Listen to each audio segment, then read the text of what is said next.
Olá, ouvintes. Sejam bem-vindos a mais um Bits Sem Rio, seu boletim de inovação, tecnologia, segurança e privacidade. Eu sou a Andressa Carvalho e estou aqui com o nosso especialista, Fábio Xavier, que faz a curadoria de todas as novidades que a gente comenta. Tudo bem, Fábio? Tudo ótimo, Andressa. Pronto para mais um papo com os temas mais quentes e relevantes de hoje. Que ótimo!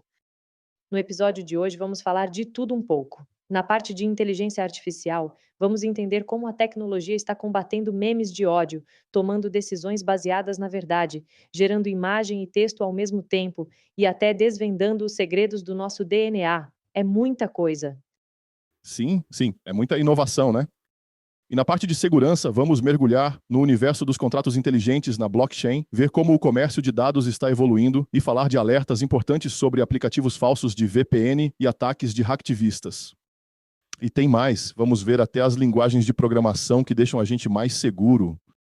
Muito legal. E para fechar, no nosso bloco de tecnologia e liderança, vamos falar sobre o futuro da TI com nuvens híbridas, nuvens privadas para a inteligência artificial, uma arma de micro-ondas que derruba drones, decisões da justiça sobre o uso de IA e até o que a natureza pode nos ensinar sobre gestão de pessoas. Fiquem ligados.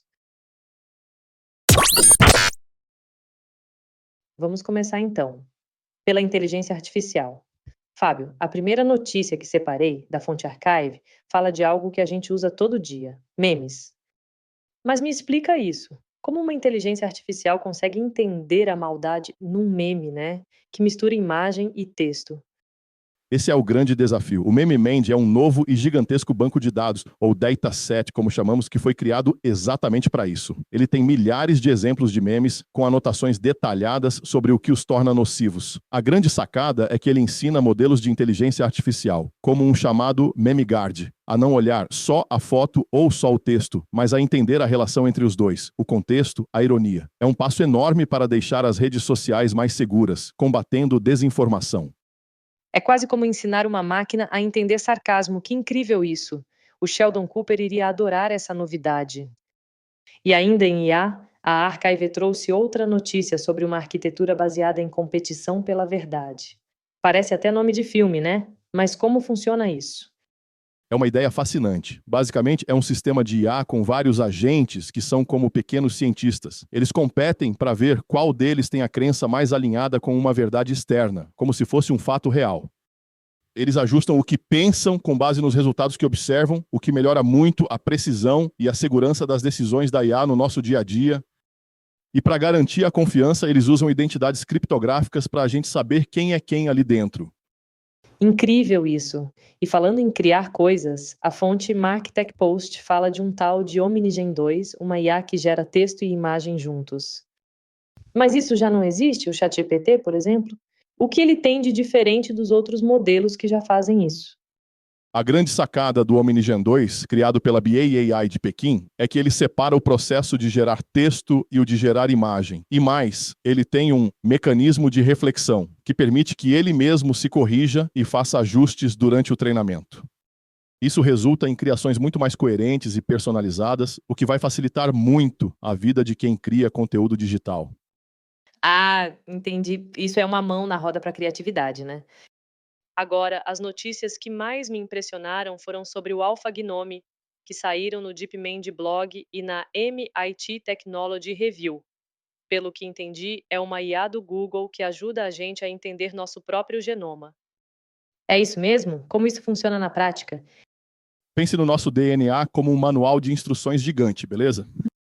O AlphaGnome consegue ler esse manual e prever o que acontece quando uma pequena letra muda de lugar. Ele analisa sequências de até 1 milhão de letras e diz como isso afeta nossos genes. Isso permite aos cientistas fazer experimentos virtualmente, economizando tempo e dinheiro e ajudando a descobrir as causas de doenças e a criar novos tratamentos de forma muito mais rápida. Muito top, né? Isso é simplesmente revolucionário. Pode mudar a vida de pessoas com doenças raras ou câncer, ajudando a encontrar possíveis curas de maneira muito mais rápida. Mas agora vamos para o nosso bloco de segurança cibernética, que sempre traz alertas importantes.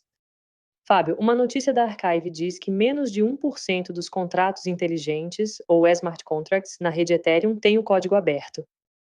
O que isso significa? Isso é perigoso? Significa que a grande maioria desses contratos digitais funciona como uma verdadeira caixa preta. Você usa, mas não sabe quais são as regras, o que é um risco gigante.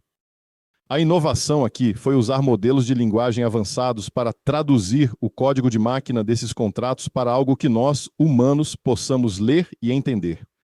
Isso permite fazer uma auditoria, encontrar falhas e proteger os usuários de fraudes, o que torna as transações em blockchain muito mais seguras para todo mundo. É como finalmente poder ler as letras miúdas de um contrato antes de assinar, né? E ainda em blockchain, a Archive fala sobre o IOTA, um sistema para comércio de dados, como ele torna essa troca mais segura. O comércio de dados é essencial para a Web 3.0, mas os sistemas atuais não são muito seguros ou escaláveis. O IOTA resolve isso usando uma combinação de criptografia avançada e outras tecnologias como o IPFS e o zk-SNARK. O resultado é um sistema muito mais rápido e seguro, superando os concorrentes em até 130 vezes nos testes que foram realizados. Para nós, usuários comuns, isso traz mais transparência e segurança nas transações de dados. E segurança é tudo, né? E falando nisso, né, a matéria da Dark Reading me deixou de cabelo em pé. Existe uma versão falsa com um cavalo de Troia de um aplicativo de VPN, o SonicWall Net Extender. Ué, mas VPN não era para proteger a gente?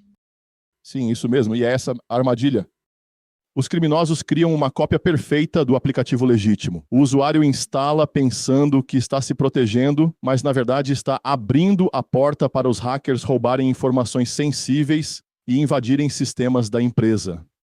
Como o uso de VPN é muito comum, o risco é enorme, o que reforça a necessidade de conscientização e de manter os programas sempre atualizados. É um alerta muito importante. E as ameaças não param, né? A fonte Gibi Rakes on Security noticiou que grupos de hacktivistas pró-Irã atacaram empresas e até militares dos Estados Unidos. Como assim, né, gente? Imaginem o impacto disso. Pois é, o impacto é gigante e global, né? Esses ataques, que são uma retaliação a ações contra locais nucleares iranianos, aumentam a tensão geopolítica no mundo digital. O Departamento de Segurança Interna do EUAISA já emitiu um alerta sobre isso. Para as pessoas comuns, isso pode significar instabilidade em serviços de comunicação e financeiros, aumentando a preocupação com a segurança no geral. É o mundo real e o digital cada vez mais conectados. Para fechar o bloco de segurança, a mesma fonte, GB Hackers, falou de um guia da CISA e da NSA sobre linguagens de programação mais seguras. Parece coisa do pessoal da TI, mas isso também afeta pessoas comuns como nós, né? Afeta diretamente, principalmente porque nós somos usuários das aplicações e sistemas. O guia mostra que a maioria das falhas de segurança, cerca de 75%, vem de problemas de gerenciamento de memória no código. Linguagens como Rust e Java são construídas para evitar isso. Para ter uma ideia, depois que o Android começou a usá-las, as vulnerabilidades caíram de 76% para 24%. Muita coisa, né? Por isso que incentivar os programadores a usar essas linguagens mais seguras torna os aplicativos e sistemas que usamos todo dia muito mais confiáveis e com menos brechas de segurança. Ufa, quanta coisa! Vamos agora para o nosso último bloco, tecnologia e liderança. O portal IT Forum trouxe uma visão do CEO da HP. É sobre o futuro da TI. O que ele quis dizer com TI híbrida e inteligente? O Antônio Neri, CEO da HPE, explicou que o futuro é uma combinação de nuvem híbrida, que mistura a nuvem pública com a privada, inteligência artificial e redes que se gerenciam sozinhas. Uma plataforma como o GreenLake Intelligence usa IA para otimizar tudo isso, simplificando a gestão, aumentando a eficiência e a segurança das empresas. No fim, isso torna a tecnologia melhor e mais acessível para todos nós. E na mesma linha, a HP também lançou uma nuvem privada, só para inteligência artificial, certo? Para quem é essa solução? Perfeito. A HP é Private Cloud AI, foi pensada para setores que não podem ter seus dados expostos, como governos e bancos. Ela oferece altíssimo desempenho e segurança para rodar os projetos de IA mais críticos e ainda vem com um ecossistema com mais de 75 casos de uso prontos, o que facilita muito a vida das empresas que querem transformar seus dados em valor de verdade. Muito estratégico isso. Agora, uma notícia que parece de filme, da MIT Technology Review Brasil. Um micro-ondas gigante que derruba drones Isso é ficção científica? Uma nova arma? Como funciona essa arma? Parece ficção mesmo, né? É o sistema Leônidas, criado pela startup Epirus. Ele foi feito para combater uma ameaça nova e perigosa, enxames de drones armados que são difíceis de parar com mísseis. O Leônidas lança um pulso de micro-ondas que simplesmente frita a eletrônica dos drones, derrubando vários de uma vez a um custo muito baixo. O exército americano já testou, e isso pode mudar completamente a dinâmica da segurança e das guerras. Impressionante. E no campo do direito, o site Stratechery comentou uma decisão judicial sobre o uso justo de IA. O que isso significa para as empresas e para nós? Essa decisão foi uma grande vitória para a PAIA porque cria um precedente importante. Ela define que o uso de dados para treinar modelos de aprendizado de máquina pode ser considerado uso justo, mas também estabelece a responsabilidade das empresas sobre o que seus modelos produzem. Para nós, isso pode acelerar a inovação, mas também exige um equilíbrio para proteger a propriedade intelectual e garantir uma competição saudável. Equilibrar inovação e proteção de direitos individuais e propriedade intelectual é o grande problema das leis que visam regulamentar a IA. Essa não é uma tarefa fácil, né? Não mesmo, mas é um debate fundamental para o futuro. E para fechar com uma reflexão mais humana, a fonte Thought Leaders trouxe um artigo que usa a natureza para falar de engajamento no trabalho. Que lições são essas? A ideia é ver as empresas como sistemas vivos. As lições são simples e poderosas. Tornar o engajamento algo essencial e não opcional. Aceitar que esse tem sim limites. Permitir que as equipes se organizem sozinhas. E ter essa visão de que a organização é um organismo vivo. No fim, isso cria um ambiente mais motivador e colaborativo, onde as pessoas se sentem mais valorizadas. É uma forma muito bonita e orgânica de pensar o trabalho. Fábio, que maratona de notícias. Passamos por tudo, da guerra cibernética à biologia, da ficção científica à gestão de pessoas. É incrível ver como a tecnologia permeia todas as áreas da nossa vida. Sim, verdade, Andressa. A tecnologia é essa ferramenta poderosa que, como vimos hoje, pode ser usada para o bem, como curar doenças e tornar a internet mais segura, mas também apresenta riscos e desafios que precisamos discutir abertamente, desde a segurança dos nossos dados até a ética por trás das novas armas. O importante é estarmos sempre bem informados. Com certeza. E é para isso que temos o Bits, né? E com isso chegamos ao fim de mais um Bits. Fábio, muito obrigada, como sempre, pela aula. Eu que agradeço o papo, Andressa.